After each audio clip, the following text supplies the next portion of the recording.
Dostlar, bir daha salamlayıram sizi. 6 may 2026-cı il. Kiyev-Pecherska Lavradayıq. Görürsünüz nə boyda kompleksdir. Mən hər zaman izah etməyə çalışıram ki, bu müharibə ümumiyyətcə niyə baş verdi? Əlbəttə ki, Ukraynanın tarixi ilə bağlı sənədlər oğurlanıb, əsərlər oğurlanıb, çox şeylər aparılıb Ukraynada.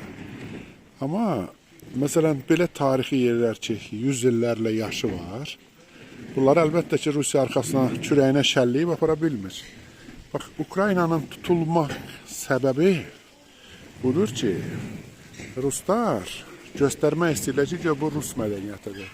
Halbuki Kiyev Rus dövləti olanda və belə şedevrlər yarananda Moskvanın bataqlıqlarında, indi Moskva adlanan ərazilərdə qurbağalar quruldaşırdı. Elə-belə də yazırlar. Ukrayna səlnaməçiləri belə də yazır. İndi mən oradan kitabxanadan çıxdım. Burada milli tarixi kitabxana var. Orada 50 yazmalar var. Elə şeylər var ki, göstərmək də olmur. Yəni dostlarımız bizi sağ olsunlar, hörmət əlaməti olaraq yəni heç nəyi gizləmirlər, amma çəkiliş eləmək olmaz, baxmaq olar, toxunmaq olmaz. Yəni elə sənədlər var, elə kitablar var. Yəni biz bunu bildiyimiz və gördüyümüz üçün deyirik. Bura Kiyev-Pecherska Lavra. Görürsünüz gözəlliyi. Nə boyda, deməli, saborlar bir dənə deyil. Burada böyük bir kompleksdir və buradan niyə Peçeri deyirlər? Peçeri yəni kahalar da. Burada yerlər var. Girirsən, çayın az qala o biri tayından çıxırsan. Bu da bizim məşhur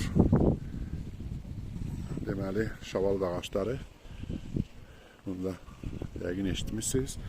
Ümumiyyətcə möcüzəli bir yerdəyəm mən indi bu dəqiqə. Burada hər şey deməli möcüzəlidir. Yüzlərlə illərdir ki, burada insanlar deməli özlərinə mənəvi, psixoloji, necə deyim, dinclik tapırlar.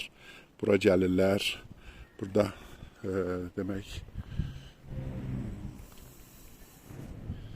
ali qüvvə ilə, belə deyək, münasibətdə olurlar. Yəni, mən o pravoslav dünyası, xristiyan dünyasının baxışları ilə bağlı deyirəm. Burada görürsünüz, deməli, tarixi, çox tarixi yerlərdir. Təbii ki, çox belə gözəl komplekslərdir. Adam ayrılmaq istəmir. Deməli, özünüz də görürsünüz. Nə boyda? Yeri gəlmişkən biləsiniz. Deməli,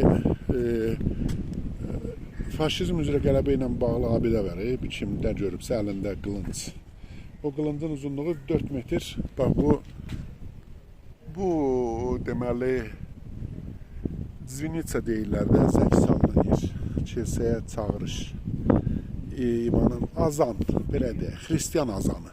Əgər belə demək mümkünsə. Deməli, onlar başqa formadadır. Bizdə diləndir, azan formasındadır. Amma xristiyanlarda çağırış, yəni zənglədir, belə deyək. Demək, onun ən yüksək nöqtəsi var. Göstərə bilmirəm, axıra edər. Ən yüksək nöqtə Kiyevdə ən yüksək adam əli dəyən yerdir, adam əli çatan yerdir. Və bunu da biləsiniz öz üçün, bu da belə bir deməli məsələdir. Əlbəttə ki, vaxtımız çox azdır, amma inşallah vaxt olar. Bu məsələlərlə bağlı məsə tarixi arayışlarla danışarıq. Deməli, sənədlər dediyim kimi hamısını göstərmək olmur. Məsələn, bizim də apardılar bir tamamilə bir qapalı yer deyərdim mən. Orada deməli, mən elə şey Konya'da görmüşəm, Türkiyədə. Mövlanənin mavzoleyində xüsusi saxlanılan sənədlər var. Xüsusi saxlanılan orada Quran nüsxələri var ki, qızıl suyu ilə yazılıb. Özdə bilirsiniz neçə yüz ilə, 200 ilə, 300 ilə 10 nəsil məsələn onu yazıb, əldən ələ keçib. Yəni kalligraflarda, yəni yazanlar, yazı xəttatlar, belə deyək, xəttatların işi. Və burada da həmən şey təxminən, bax elə buradadır. Yəni Kiyev-Pechersk Lavrasından, yəni hamımıza Elə xalqımıza, sizin hər birinizə dualarımız əbədidir. Möcüzələr çoxdur. Dünyada da, oradan da çoxdur. İnsanlar elə belə burada min neçə yüz il elə belə burada gəlib getmirlər ki, deməli nəsə güclü qüvvələr var. Bu da Çeypeçesk lavrasının deməli sakuralarıdır. Buna bilirsiniz, şey de deyirlər, Yapon cilanarı. Halbuki üstündə cilanar olmur, elə çiçək olur. Bax gördünüz, bəzi şeyləri çox burada. Çünki kompleks çox böyükdür. Mən bura getsəm, axıra qədər gərək burada olum, tələsirəm. Ona görə elə bu reportajı sizə çatdırmaq özümə borc bilirəm ki, mən heç olmasa ümumi təsəvvürlər olsun, kim olmayıbsa. Orada o, mən bilən Uspenski sabord. Oldu dostlar, sağ olun, salamat qalın. İnşallah görüşəcəyik və bir daha bildirirəm. Rusiya imperiyası ona görə Kiyevi işğal etmək istəyir ki, buralar mənimdir. Başa düşdünüz? Bax, bu tarixi faktlar olanda Ruslar yəni tarixdən silinirlər və onların saxta tarixə sahib olduğunu hamı görür. Və budur məsələ. Məsələnin kökü bundan ibarətdir. Sağ olun, salamat qalın dostlar. İnşallah görüşəcəyik.